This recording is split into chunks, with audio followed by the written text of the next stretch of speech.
반갑습니다. 저는 항암 투병 중인 40대 후반 평범한 집안의 엄마입니다. 암이라고 말을 하면 안쓰럽게 생각하실 수 있습니다. 하지만 저는 몸은 지쳤지만 정신적으로는 매우 행복한 사람입니다.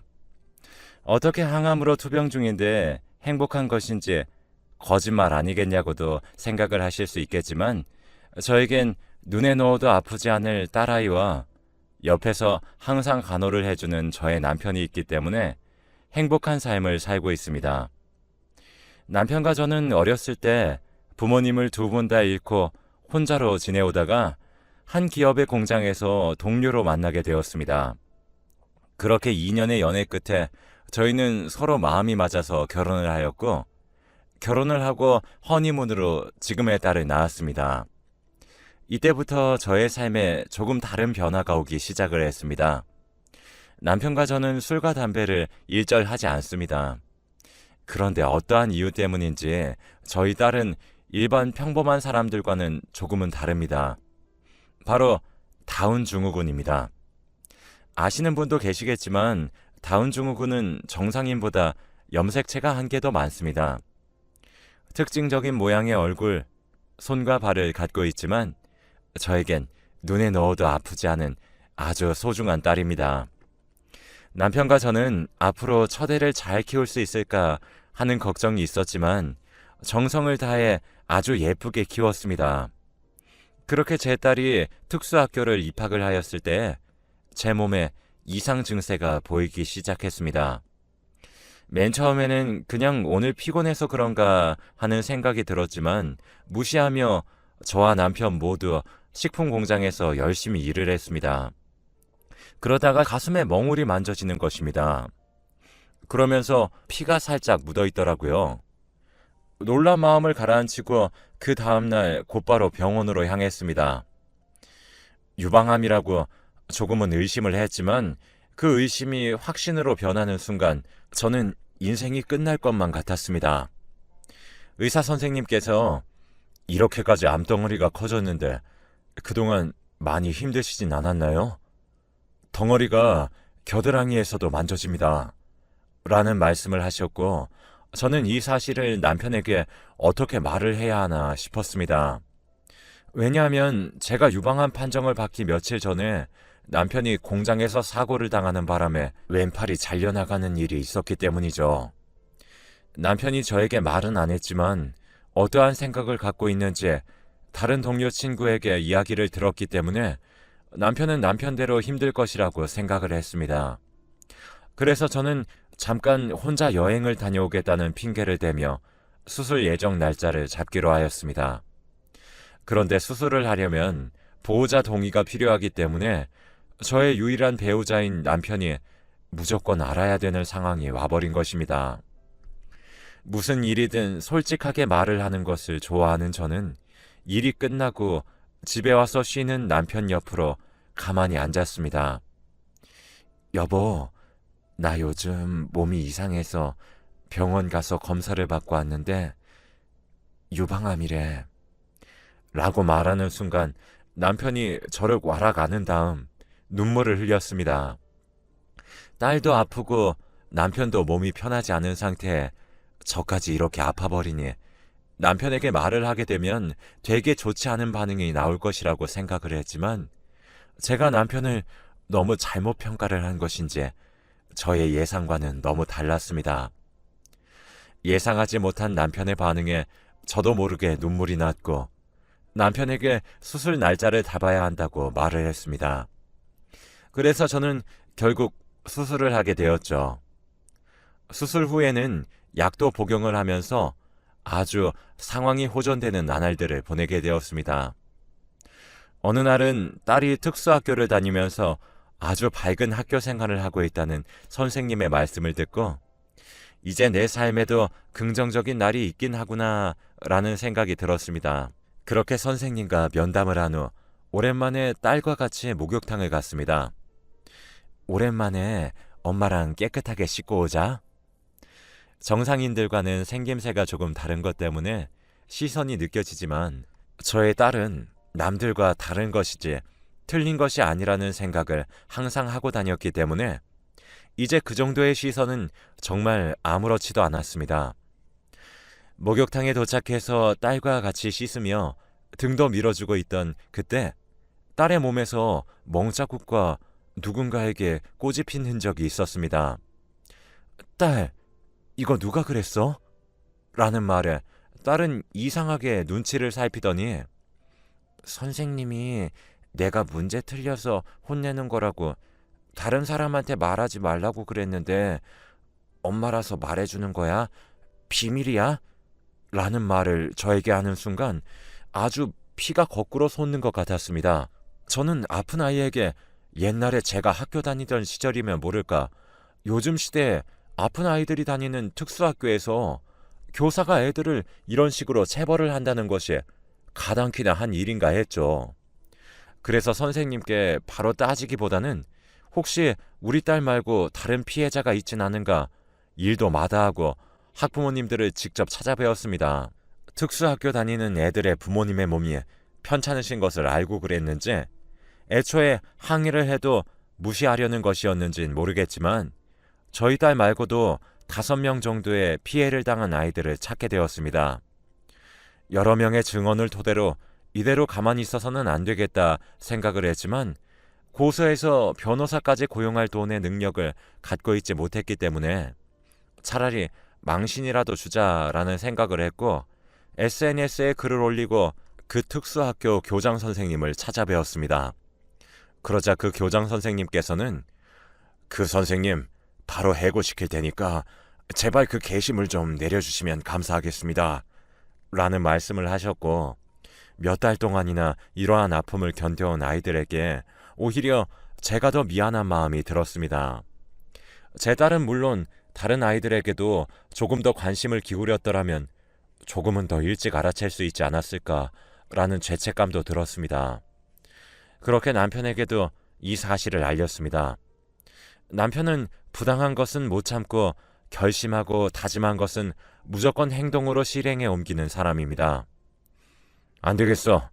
피해 아동들 학부모님들 다 찾아뵈어서 상황 설명드리고 돈 받아서 고소해서 변호사 고용하자. 만약에 그거라도 안 된다면 빚을 내서라도 무조건 그 교사 콩밥 먹이게 만들 거야. 굳이 행동으로 실천하지 않아도 그 어떠한 수백 마디 말보다 남편의 말 한마디가 저에겐 너무 힘이 되었습니다. 결국 피해 아동의 부모님들을 다 찾아가서 알아듣기 쉽게 풀어서 설명을 드린 뒤에 한 가구당 몇십만 원의 돈을 받게 되었습니다. 그렇게 돈이 조금 모이고 결국 그 선생님을 재판에 오를 수 있도록 만들었습니다. 증거와 증언이 명백한 상황에서 선생님의 어떠한 말도 채택되지 않았고 결국 몇 달에 걸친 재판 끝에 그 선생님은 공무원 자격 박탈과 동시에 교도소에서 수감 생활을 보내야 했습니다. 그 선생님의 빈자리에 또 다른 선생님이 새로 오셨고 그 전과는 다르게 아이들에게 관심을 더 기울였습니다. 또 교실에 CCTV를 달아서 학부모님들이 더 이상 이러한 일이 또 발생하지 않도록 조치를 취했습니다. 그렇게 그 일이 있고 남편과 저는 원래 일하고 다니던 평소 모습대로 식품 공장에서 열심히 일을 하고 있었습니다. 분명히 유방암이 다 나았다고 생각을 하였는데 유방암을 겪었을 때 몸 상태처럼 몸에서 이상 신호가 느껴졌고 또 저는 병원으로 향했습니다. 의사 선생님께서는 저에게 유방암이 재발을 하였네요. 혹시 요 근래 스트레스 받는 일이 있으셨나요? 라는 말씀을 하셨습니다. 저는 별로 스트레스 받지 않았다고 생각을 하였지만 저도 모르는 사이에 제 몸이 암을 다시 재발하게 만들 정도로 스트레스를 받았나 봅니다. 그로 인해 또 우울해진 저는 남편과 같은 공장에 다니는 회사 동료에게 이 사실을 털어놓았고 회사의 동료는 저에게 너 암 재발한 거 그거 남편이랑 딸 때문에 그런 거 아니야? 라는 말을 저에게 하였고 제 머리는 분명 아니라고 생각을 하고 있지만 어떻게 상황으로만 보면 동료의 말이 절대 틀린 것만은 아니었습니다. 그러다 문득 병원에서 수술하기 전에 며칠 동안 같은 병실을 썼던 50대 아주머니의 말씀이 떠올랐습니다. 우리 집사람은 내가 아프다니까 안 하던 요리랑 집안일을 싹 다 해주더라니. 그때 저는 아주머니의 그 말씀을 듣고 아, 진짜요? 저희 남편도 그런데 역시 아프니까 완전 착해져요. 라는 거짓말을 했습니다. 사실 저희 남편은 제가 암 소식을 말했을 때랑 말하지 않았을 때랑 태도가 똑같았기 때문입니다. 집안일은 물론 딸의 육아도 모두 다 제가 했습니다. 하지만 남편이 팔이 없는 것과 일을 하고 오면 피곤하다는 것을 충분히 알았기 때문에 아무런 말을 할 수가 없었습니다. 어쩌면 우리 가족은 왜 이렇게 다 아픈 것인지, 왜 우리 가족만 이렇게 불행한지 그때 당시에는 모든 것을 포기하고 싶었습니다. 하지만 남과 비교하면 끝도 없다는 사실을 이 경험으로 인해서 느낀 것이고, 또한 이러한 가정이 있으면 또 다른 유형의 가정이 있다라는 것을 느꼈습니다. 그래서 저는 그때부터 뭐든지 내가 마음먹기에 달렸다는 것을 깨달았습니다. 그래서 저는 그 회사 동료의 말을 듣고 남편에게 이혼을 해달라는 말을 결국 하고 말았습니다. 갑자기 뭔 이혼이야. 그럼 딸은 누가 키우고 집안일은 누가 해? 말을 듣는 순간 제가 긍정적으로 생각하고 다짐했던 것들이 다 무너져 내렸습니다. 내가 딸 키우려고 당신이랑 결혼한 것도 아니고, 당신 밥 먹여주고 빨래해주고 청소해주려고 결혼한 것도 아니야. 그럴 거면 차라리 청소부랑 결혼을 하지 그랬어. 대체 나랑 왜 결혼한 거야? 내가 나 때문에 이혼하자고 그런 줄 알아? 암이 또 재발하면 돈이 또 들어가니까 당신이랑 딸한테 피해 안 주려고 그러는 거란 말이야. 완전히 암이 다 나으면 다시 합치면 되잖아. 저도 모르게 안에 품고 있던 말들이 막 나오기 시작을 했고, 제가 암 소식을 전했을 때 걱정을 하며 눈물을 흘린 남편이 맞나 싶을 정도로 다른 사람 같아 보였습니다. 그러자 남편이 그럼 너 암 재발한 게 나랑 딸 때문이라는 거야? 저의 말을 듣고 기분이 매우 나빴던 남편이 저에게 이유를 물어보았습니다.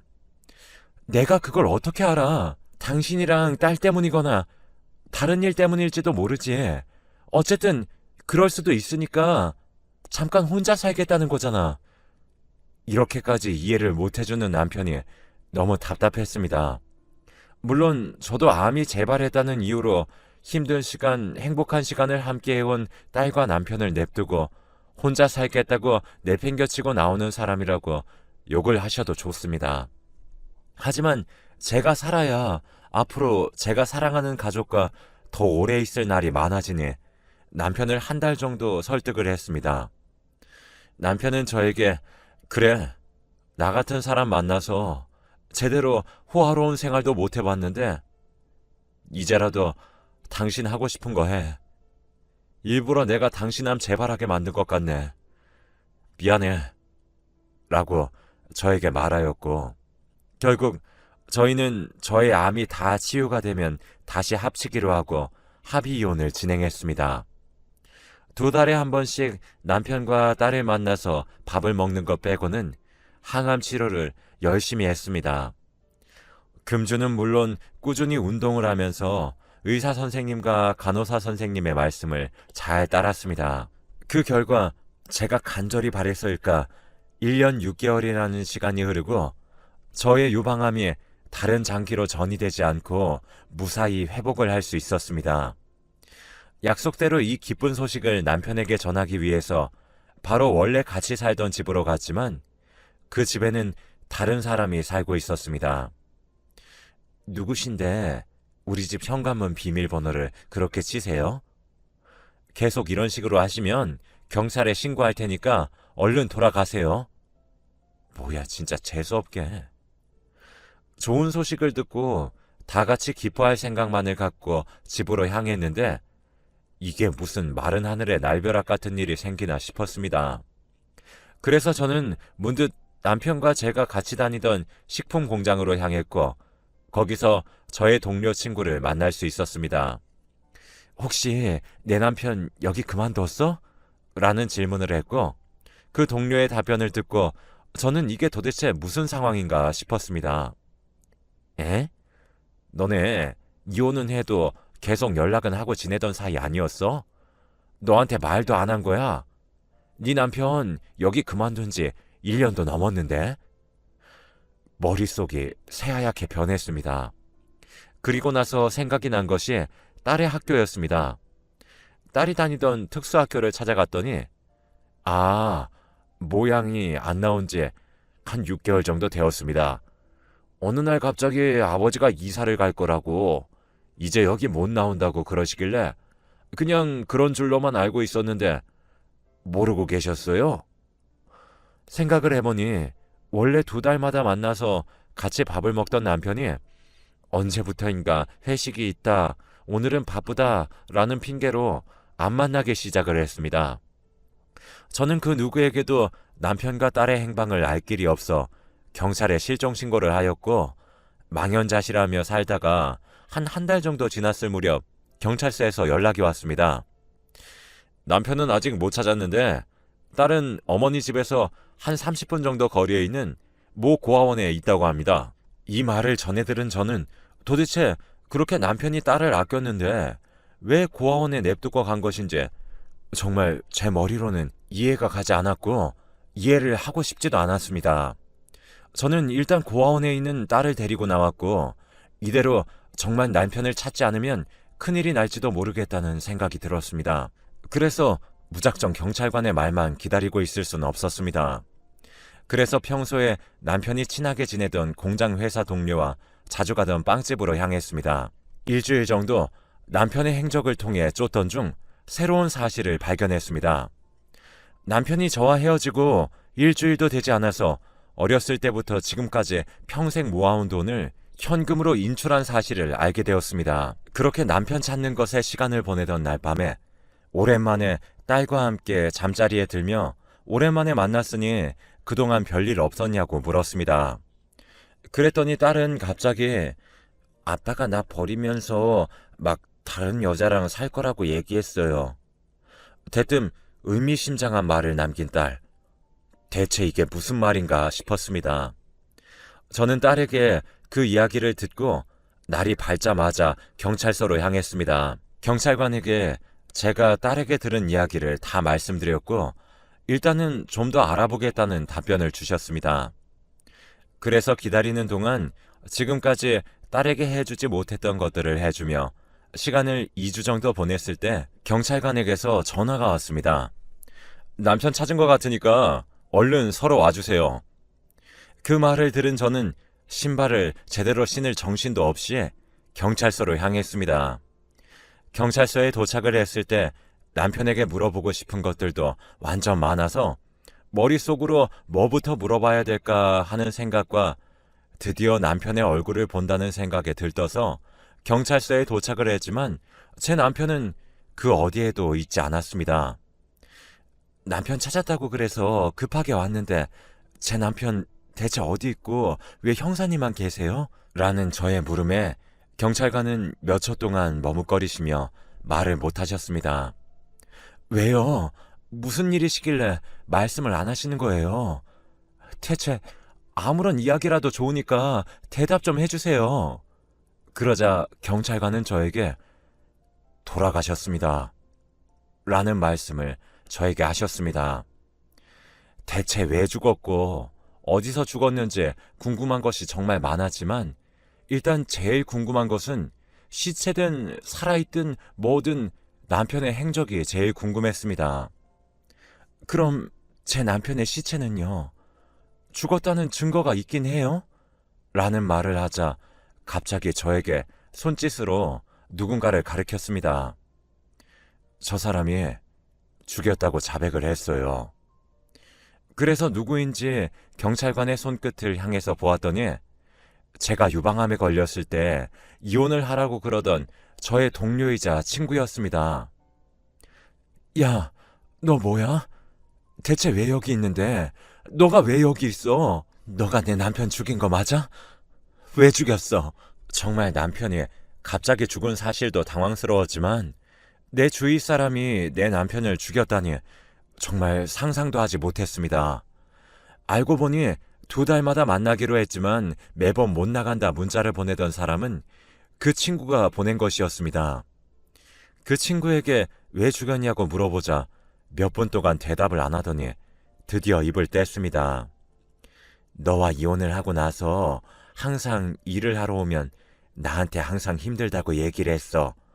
나같이 못난 놈을 만났고 자기 아내가 암에 걸린 것도 자신이 잘못해줬기 때문에 그렇게 생긴 거라고. 너도 너 나름대로 힘들었지만 걔도 걔대로 정말 힘든 날들을 보냈어.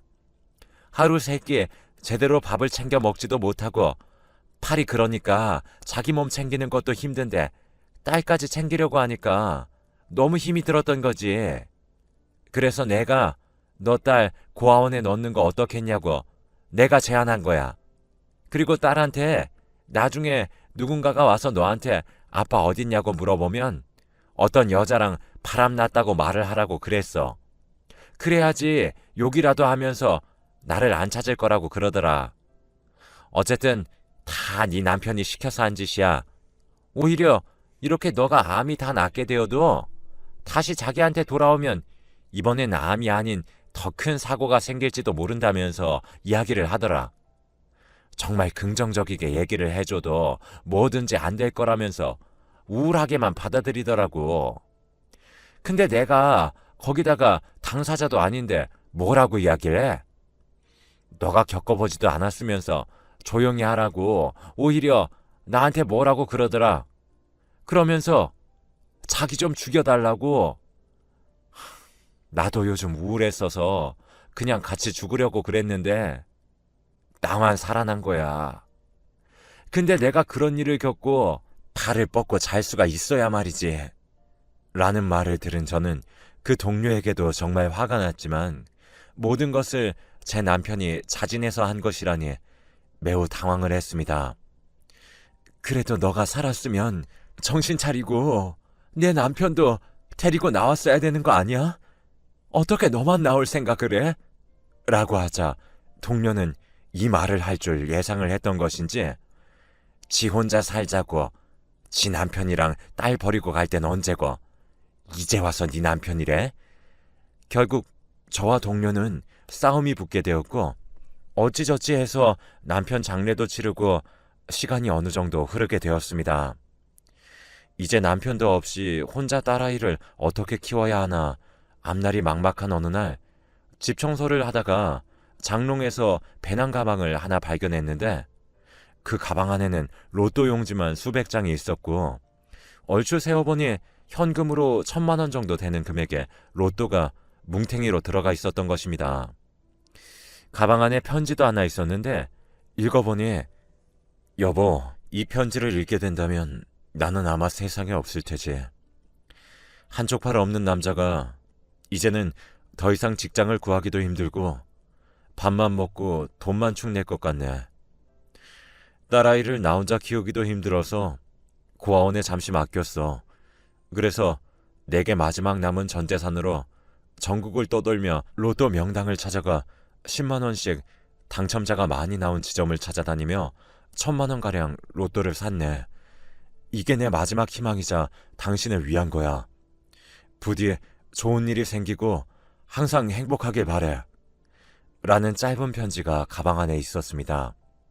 읽는 순간 눈물이 앞을 가려 볼을 타고 눈물이 계속 흘렀고 저는 마음을 가다듬고 하룻밤을 울며 지샜어요. 그러다 일주일 정도가 지나고 남편이 두고 간 배낭에 있던 로또 용지 수백 장을 하나하나 당첨번호와 조회하기 시작했습니다. 그러자 5,000원 당첨권도 수십 장 나오고 10,000원 당첨권도 여러 개 나오더군요. 설마 아무리 많이 로또를 샀다고 해도 설마 1등이 당첨되겠어? 라는 생각을 하며 하루하루 그 용지들을 조회해 나갔습니다. 500장 정도가 되는 걸 하나하나 조회하려니 시간이 무척 많이 걸렸죠. 5일 정도 지나서 거의 다 확인해 갈 때쯤 번호가 2등 번호랑 일치한 겁니다. 비록 1등은 아니었지만 2등이라도 당첨된 게 너무 신기하고 남편이 선물로 주고 간 것 같아 기쁘기도 했지만 이것이 남편의 전부라고 생각하니 또 눈물만 흘렀습니다. 당첨 금액은 세금을 제외하니 6천만 원 정도 되는 금액이었고 이걸로 작은 전세방이라도 얻어서 딸아이와 따뜻하게 당분간 지낼 수 있을 것 같습니다. 제가 여러분들께 꼭 해드리고 싶은 말씀이 있습니다. 항상 뭐든지 자신이 마음을 먹기에 달려 있습니다. 하고자 하는 의지와 이루고자 하는 결심과 올바른 판단이 있다면 저처럼 후회하는 삶을 살진 않으실 겁니다. 저는 그래서 지금 딸과 쭉 잘 살고 있습니다. 여러분들도 자신이 가진 것을 남들과 비교하면서 자신을 비하하고 깎아내리는 행동은 절대 하지 마시길 바랍니다.